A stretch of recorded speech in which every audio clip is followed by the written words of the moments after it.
Bismillahirrahmanirrahim. Assalamualaikum warahmatullahi wabarakatuh. My name is Muhammad Awaluddin and my registration number is A1M2 18077. Okay, on this occasion, I'm going to present my lesson plan or RPP.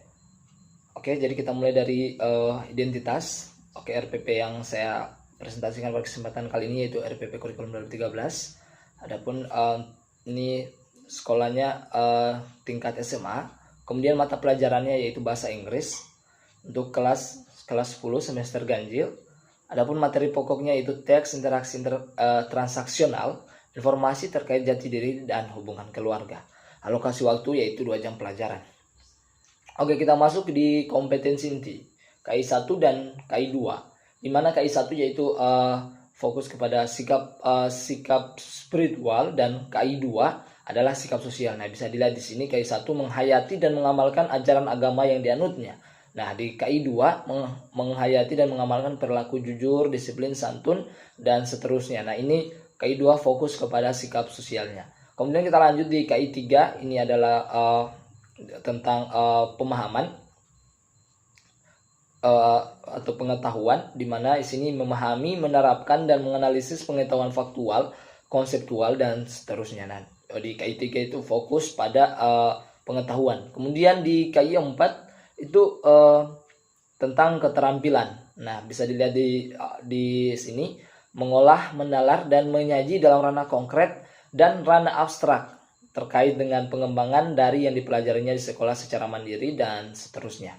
Oke, kita lanjut di kompetensi dasar dan indikator pencapaian kompetensi.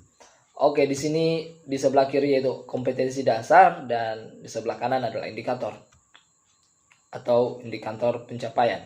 Nah, di sini 3.1. Nah, 3 ini adalah penjabaran dari kompetensi inti 3-nya. 1 adalah poin 1-nya. Kemudian kita lihat di sini 3.1 menerapkan fungsi sosial, struktur teks dan unsur kebahasaan teks, interaksi transaksional lisan dan tulis yang melibatkan tindakan memberi dan meminta informasi terkait jati diri dan hubungan keluarga sesuai dengan konteks penggunaannya. Oke, adapun indikator pencapaiannya ada 4. Yang pertama adalah mengidentifikasi ungkapan-ungkapan memberi dan meminta informasi terkait jati diri dan hubungan keluarga. Kemudian mengidentifikasi perbedaan cara pengungkapan dari masing-masing konteks. Kemudian ketiga adalah memahami struktur teks, ungkapan memberi dan meminta informasi terkait jati diri dan hubungan keluarga. Dan yang terakhir, memahami unsur kebahasan dari ungkapan memberi dan meminta informasi terkait jati diri dan hubungan keluarga. Oke, kemudian ada 4.1. 4.1 ini berarti 4 adalah penjabaran dari kompetensi inti 4. Poin 1 yaitu menyusun teks, interaksi transaksional lisan dan tulis pendek dan sederhana yang melibatkan tindakan memberi dan meminta informasi terkait jati diri dengan memperhatikan fungsi sosial, struktur teks, dan unsur kebahasan yang benar dan sesuai konteks.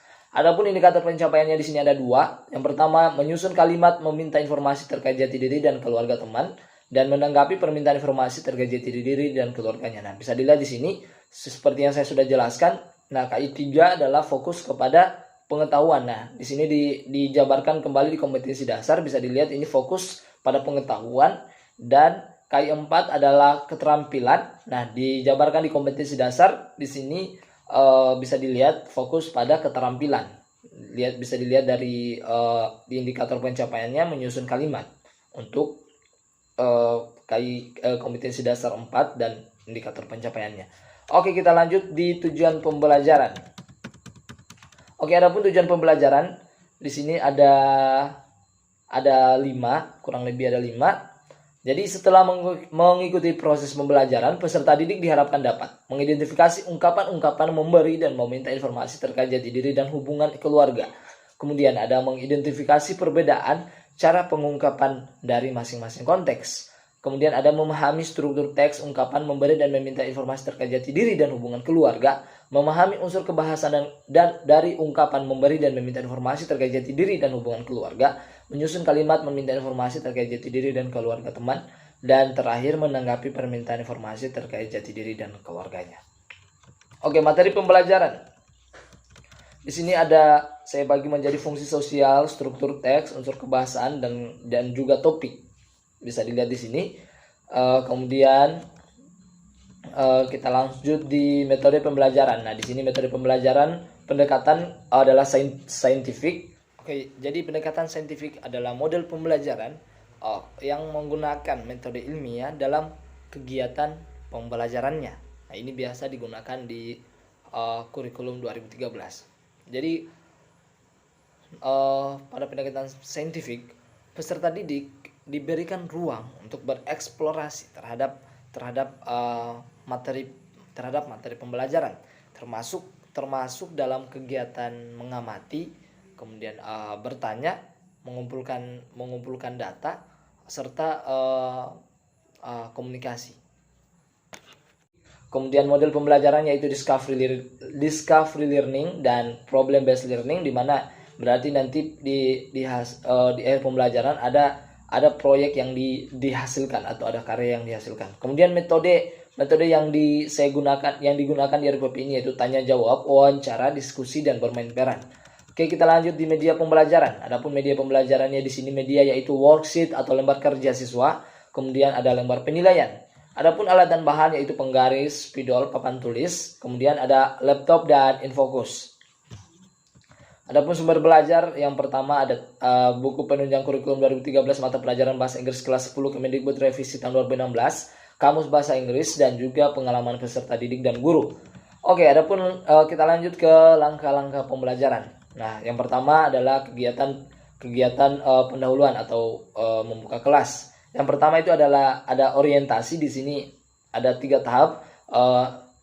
Melakukan pembukaan dengan salam pembuka, kemudian memeriksa kehadiran peserta didik, kemudian menyiapkan fisik dan psikis peserta didik dalam mengawali kegiatan pembelajaran.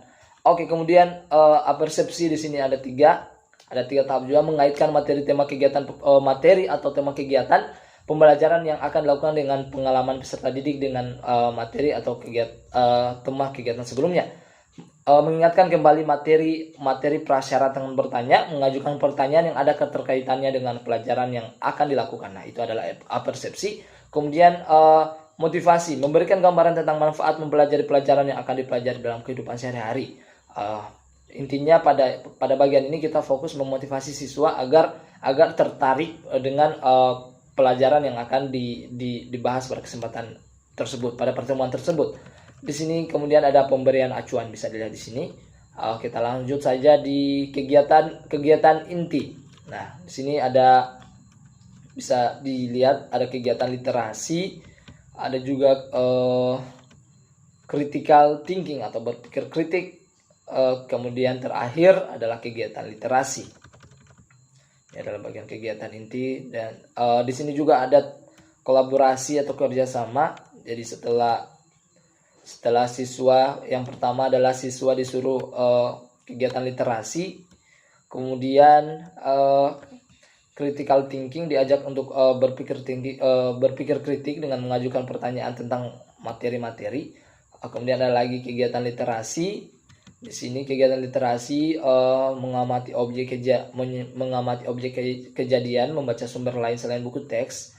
Kemudian ada wawancara, tanya jawab, dan narasumber. Kolaborasi, di sini kerjasama. Di sini siswa disuruh untuk berdiskusi, kemudian mengumpulkan informasi, mempresentasikan ulang atau saling tukar informasi. Nah, di sini adalah kegiatan intinya. Kemudian yang terakhir ada kegiatan penutup.